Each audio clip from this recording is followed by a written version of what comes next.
Calvin the Swan Prince by Rose English. We all know the story of the ugly duckling. Well, that was not Calvin. This tiny cygnet is anything but ordinary.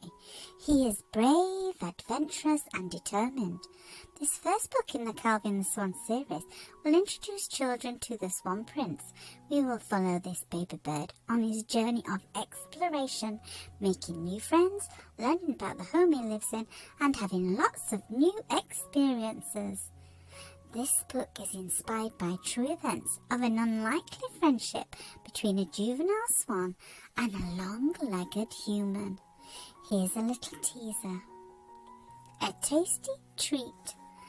One warm sunny day, Calvin watched his sisters riding upon their mother's back for a while. His gaze soon wandered, and looking around he spotted something else of interest. It was food, of course. Whilst he went off to investigate, his mother glided slowly away, having her wings full already with the rapidly growing cygnets, who would soon be too big to ride upon her back. Calvin became more alert when he heard a splashing sound, and once again his attention was stolen away. From the corner of his eye, he spotted a mini-human stomping in the waves, making loud, joyful sounds. The cygnet watched it waddle over the pebble beach to a pair of long-legged humans resting on a wooden bench.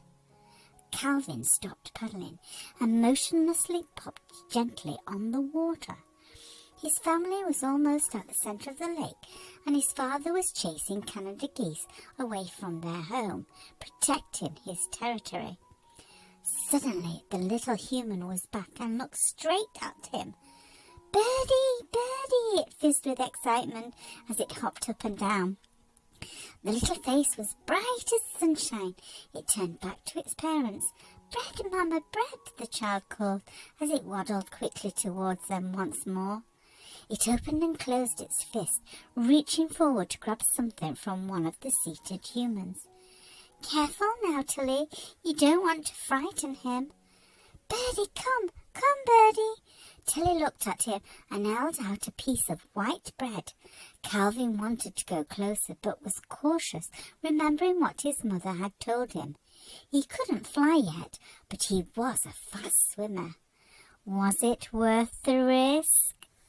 You'll have to check the book to find out for yourselves. Happy reading!